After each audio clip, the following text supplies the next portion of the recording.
Hello everyone, Leo here and welcome back to another video on the channel. Today I wanted to talk about something that I have been trying for the longest time, so we're just going to get right into it, which is my personal list of all the accessibility features that I know of in Procreate. So starting right with item number 1, the single touch feature introduced in Procreate 5.2.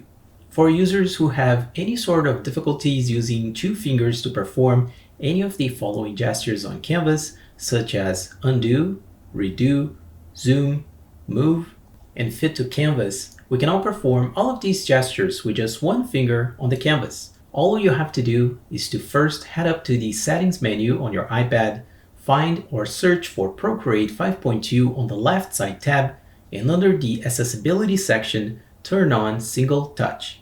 Now back in Procreate, you get a simple, dedicated UI that allows you to tap on the required gesture you need and then perform it with just one finger. You can also move this small UI window to the side as you continue to work around your illustration. Next, for users who have a bit of trouble reading Procreate's UI, we can now increase the overall UI font size in Procreate. For that, first we need to go back into the settings of the iPad once again, and then find the accessibility tab this time, and then on the right side, find the option Display and Text Size. In here, you have a slider which allows us to resize all of the UI text for compatible apps with this feature. Now once again back in Procreate, the overall UI auto-adapts to this expanded font size as your menus become a little bit bigger, but also easier to read and understand as you switch between the different sections. Just before we continue with the video guys, I just want you all to know that I have a Patreon community where you can learn from monthly extended tutorial videos, which includes all the Procreate files used, all the brushes, all the color palettes, and any extra references that were also used on these tutorials. By being a patron, you'll be able to download all of the exercise files, plus bonus content such as my top 20 plus brush pack, my top 10 plus color palettes, mobile wallpapers to dress up your phone, and more. So make sure to check the link in the description box of this video, start learning from slower extended tutorial videos, and expand your skills in Procreate. So now, let's go back to the video. The next one is all about motion filtering, a new feature in Procreate 5.2, which is an extra step for creating smoother lines on your canvas. This could be really helpful for smoothing out the result of hand tremors and shakes to help your brushes behave the way just like you want them to. This feature lives in two places. As an override to all of your brushes, you can head up to the Actions menu and then in Preferences, then tap on the option Pressure and Smoothing.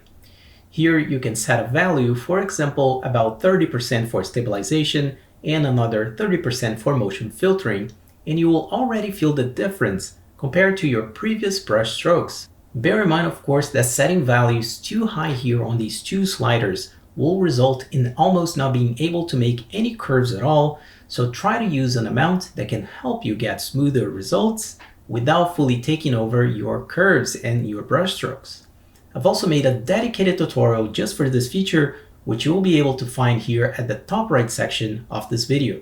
Next up, we have the color palette cards and larger color palettes in Procreate 5.2.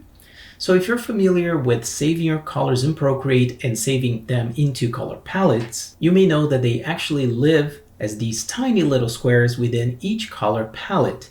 And many times certain tones of the same color may get very close to each other. And it may even get a little bit confusing at times without knowing if we really have the color that we wanted selected.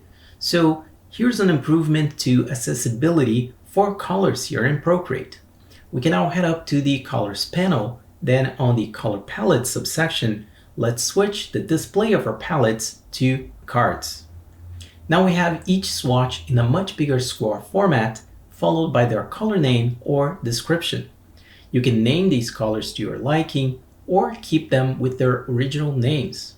You may also want to head back into the settings, and then under the Procreate 5.2 Accessibility tab, turn on Color Description Notifications. This will give you a quick UI note at the top of the UI panel in Procreate with the color name that you have selected. So now, even if you decide to name your colors in your preferred way, you will still see its color and hue description at the top of the UI here in Procreate. Next, in the animation side of things, if you have any difficulties recognizing between the onion skin colors in Procreate, which by default are set to red and green, we can now change these two colors to anything that suits us better. Sometimes it's even the illustration itself that doesn't work with these two colors, because they are already using green or red in our canvas. So we really need to find something else that pops out as the onion skin color. All we have to do here is first tap on the Actions menu, and then in the Canvas subsection, turn on Animation Assist.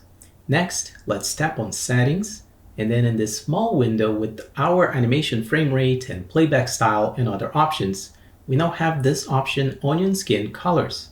Tapping here allows us to change the colors from the before and after frames to anything that works better for you. We also now have full support of 3 new languages, Thai, Polish, and Hindi, as well as some improvements to the voice and sound category.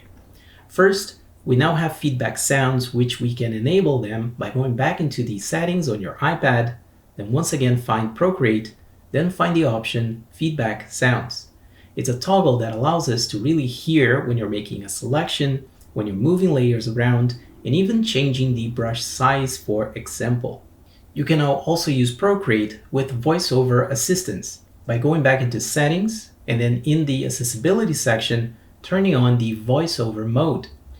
But also please bear in mind that this changes the way gestures now happen on your iPad, which now becomes one tap to read every option and every icon that you want to tap on Procreate, and then 2 taps, a double tap, to activate that option.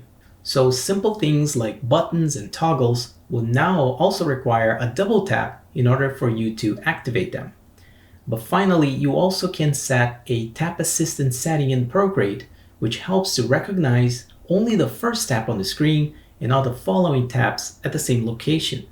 Again, this could be helpful for many users who have a little bit of difficulty tapping only once on the canvas. So that's it for this video, guys. Hope you guys enjoyed, and if you did, a like would be super appreciated, as well as make sure to hit the subscribe button and the bell notification icon so you don't miss any of these tips and tricks, reviews, and all of the videos here that make you a better digital illustrator every single day. Now on the right side of the screen, there's always more content for you guys to watch. One is my latest upload, and the other one is a video that YouTube's recommending you to check it out. Thank you so much for watching, and I'll see you on the next one.